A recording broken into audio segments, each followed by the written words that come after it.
안녕하세요. 오늘 2월 24일 금요일 말씀 묵상 시작하도록 하겠습니다. 먼저 기도하겠습니다. 사랑의 하나님 아버지, 오늘 또 말씀으로 우리를 시작하게 하심을 감사드립니다. 이 말씀이 우리의 삶에 복이 되게 하여 주십시오. 예수님의 이름으로 기도드렸습니다. 아멘. 네, 먼저 말씀 우리 같이 읽어보도록 하겠습니다. 오늘은 마태복음 13장 31절서부터 43절까지네요. 같이 읽어보겠어요. 예수께서 또 다른 비유를 들어서 그들에게 말씀하셨다. 하늘나라는 겨자씨와 같다. 어떤 사람이 그것을 가져다가 자기 밭에 심었다. 겨자씨는 어떤 씨보다 더 작은 것이지만 자라면 어떤 풀보다 더 커져서 나무가 된다. 그래야 공중의 새들이 와서 그 가지에 깃들인다. 예수께서 또 다른 비유를 그들에게 말씀하셨다. 하늘나라는 누룩과 같다. 어떤 여자가 그것을 가져다가 가루 서말 속에 살짝 섞어 넣으니 마침내 온통 부풀어 올랐다. 예수께서 이 모든 것을 비유로 무리에게 말씀하셨다. 비유가 아니고서는 아무것도 그들에게 말씀하지 않으셨다. 이것은 예언자를 시켜서 하신 말씀을 이루시려는 것이었다. 나는 내 입을 열어서 비유로 말할 터인데 창세 이래로 숨겨둔 것을 털어놓을 것이다. 그 뒤에 예수께서 무리를 떠나서 집으로 들어가셨다. 제자들이 그에게 다가와서 말하였다. 밭의 가라지 비유를 우리에게 설명해 주십시오. 예수께서 말씀하셨다. 좋은 씨를 뿌리는 이는 인자요 밭은 세상이다. 좋은 씨는 그 나라의 자녀들이요 가라지는 악한 자의 자녀들이다. 가라지를 뿌리는 원수는 악마요 추수때는 세상 끝날이요 추수꾼은 천사들이다. 가라지를 모아다가 불에 태워버리는 것과 같이 세상 끝날에도 그렇게 할 것이다. 인자가 천사들을 보낼 터인데 그들은 죄짓게 하는 모든 일들과 불법을 행하는 모든 사람들을 자기 나라에서 모조리 끌어 모아다가 불아궁이에 쳐넣을 것이다. 그러면 그들은 거기서 울며 이를 갈 것이다. 그때 의인들은 그들이 아버지의 나라에서 해와 같이 빛날 것이다. 귀 있는 사람은 들어라. 네, 오늘 이 말씀은 어저께 이어서 계속해서 그 하나님 나라의 비유를 들고 있는데요. 이 하나님 나라의 비유의 가장 핵심은 어떻게 된 것입니까? 예, 대부분은 많이 힘들고 고통스럽고 어렵지만 그리고 초기에는 그것이 쉽지 않지만 시간이 지나가면서 궁극적으로 어떤 일이 벌어지느냐? 하나님 나라의 커다란 열매들이 나타날 것이다. 그리고 그 완성되는 그때는 어떻게 된다?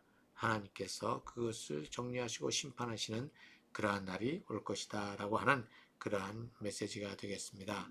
오늘 여기 그 겨자씨와 누룩의 비유도 마찬가지죠. 여기에 지금 겨자씨는 사실 보기에 작은 것이라서 어떤 사람도 눈에 관심을 두지 않는 그런 씨인데 그 씨가 심겨져서 결국에는 새도 깃들 수 있는 그런 나무로 자란다고 하는 그러한 메시지가 담겨져 있고 이 누룩도 아주 작은 그 분량이지만 그 서말 밀가루에 집어넣으면 그 서말의 그 밀가루가 다 부풀어 오르는 것처럼 이 하나님의 나라는 처음에는 아무것도 아닌 것처럼 보이지만 결국에는 세상을 어떻게 해요? 새롭게 만드는 그러한 나라가 되는 그러한 하나님의 통치가 이루어지는 그러한 하나님의 말씀을 따라 살아가는 사람들로 인해서 그 열매가 크게 일어나는 그러한 일들이 벌어질 것을 지금 제자들에게 말씀해 주셨죠. 자, 이렇게 비유로 말씀하시는 것에 대해서 마태는 이렇게 얘기합니다. 이 예수님께서 비유로 말씀하시는 그 이유가 그것이 결국은 구약에 있는 그 이 선지자들도 그렇게 비유로 말씀하실 거라고 예언해 놓았다.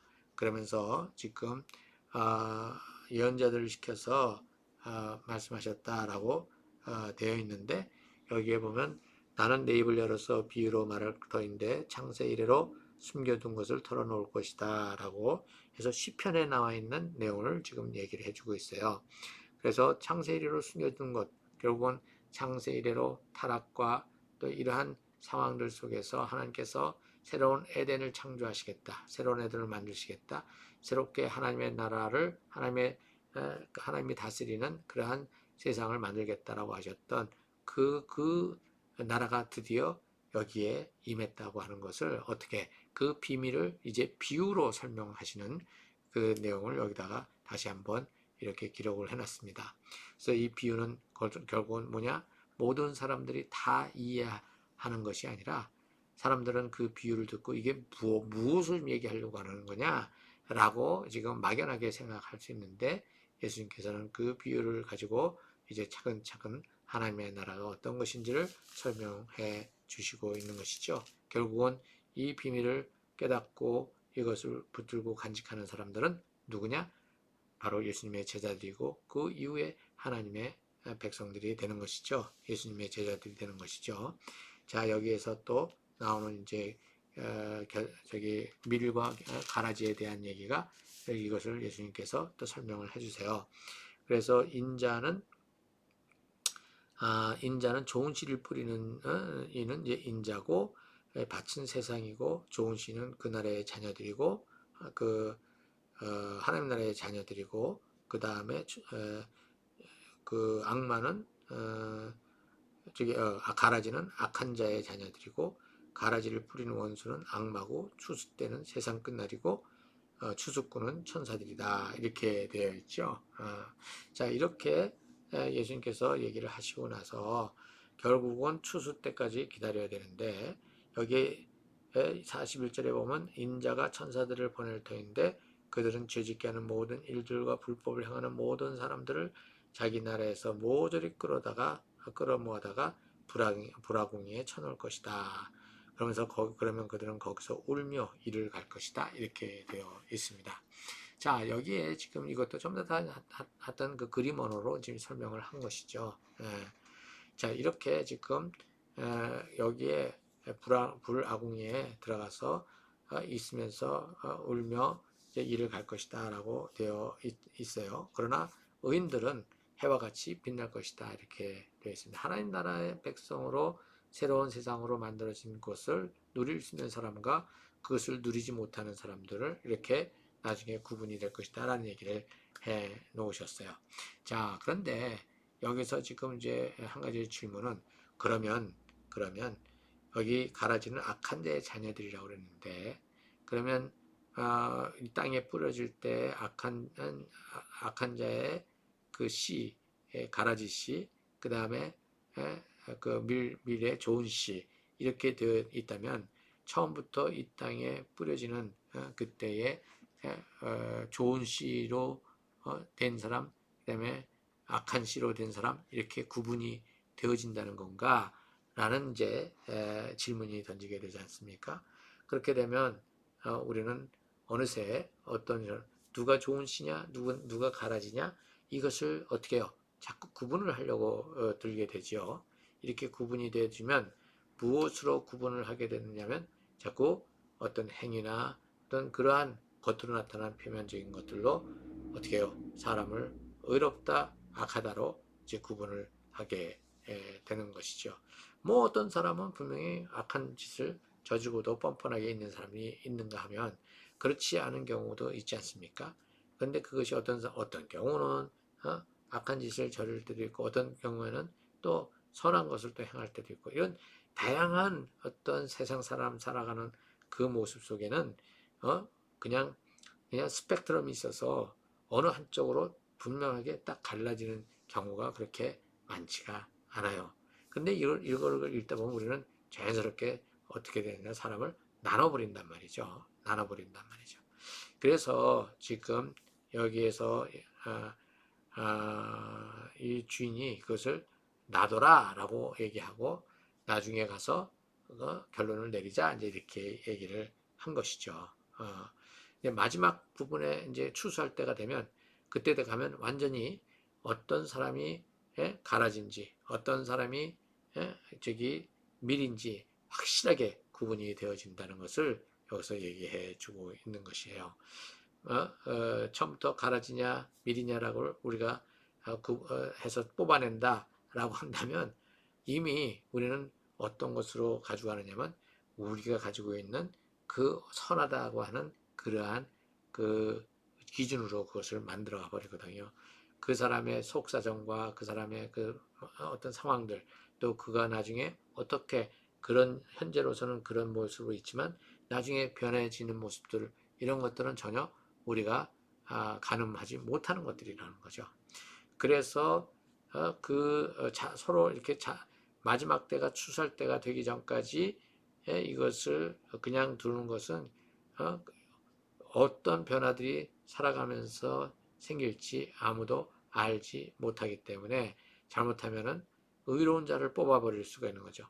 지금 봐서 이게 의롭지 않다고 생각해서 그것을 뽑아내는데 그 사람은 어느 순간에 나중에 또 회개해서 돌아오는 사람들도 있을 거 아닙니까? 이러한 것들을 두고 지금 무엇을 얘기하냐면 마지막 추수할 그때까지 기다리자 이제 이렇게 주인은 얘기를 한 것입니다.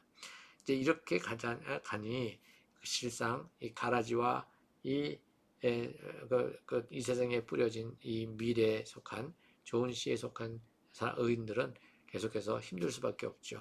이 땅에 그 뿌려진 그 밭에 좋은 것들을 갖다 누가 또 쏙쏙 빨아먹어요? 이 악한 자의 씨앗들이 또 싹싹 빨아먹게 되는 거 아닙니까? 이러면서 고통스럽고 힘들고 어떤 때는 하나님이 돌보지 않는 것처럼 보이기는 하지만 그럼에도 불구하고 그것을 그대로 두는 것은 무엇이냐? 결국은 의인들을 보호하기 위한 것이다. 이렇게 되어 있는 것이죠. 그래서 우리가 이 시대에 지금 하나님의 그 나라를 안에 들어가서 그 삶을 살고 있는 의로운 자들, 비록 힘들고 어렵지만 이것을 견뎌내가는 이 과정은 왜 필요하느냐? 혹시나 또 그 의인으로 세워져 갈 사람들, 회개하고 돌아올 사람들, 회개하고 하나님 나라로 들어올 사람들, 이들을 배제하지 않기 위해서 이 세상을 그대로 두고 있다고 하는 이 사실을 우리가 기억하고 있어야 될 것입니다. 그래서 좀 힘들지만 견뎌내고 우리가 걸어갔으면 좋겠어요. 같이 기도하도록 하겠습니다. 사랑의 하나님 아버지, 우리가 이 악한 세상을 볼 때에 빨리 주님이 오셨으면 좋겠고 그래서 모든 것들을 정리했으면 좋겠다고 생각이 드는데 이 가라지와 밀의 비유를 들어서 아버지 하나님이여 주님께서 여전히 또 어둠 속에 있는 사람들 중에 빛으로 나오는 사람들을 기다리고 그들을 또 보호하시기 위해서 주님께서 지금 이 심판의 자리를 계속해서 속히 내리지 아니하는 그러한 이유를 우리가 조금 알았습니다. 아버지 하나님, 비록 우리가 힘들고 어려워서 아버지 하나님이여 참 빨리 세상이 끝났으면 좋겠다는 마음이 들지만 여전히 주님께서는 또 새로운 또 의인들을 찾으시고 그들이 또한 함께 그 빛의 세상에서 누릴 수 있는 그 길들을 또 도모하시기 위해서 참고 기다리는 것 이것을 아버지 하나님 우리가 다시 한번 기억하며 오늘 우리가 살아가는 삶을 견뎌내 갈 수 있게 되기를 구합니다. 아버지 성령께서 함께 해주셔서 우리가 계속해서 그 빛의 그 세상을 잘 살아갈 수 있기를 주여 역사해 주시고 도와주시옵소서 감사드리며 예수님의 이름으로 기도했습니다. 아멘.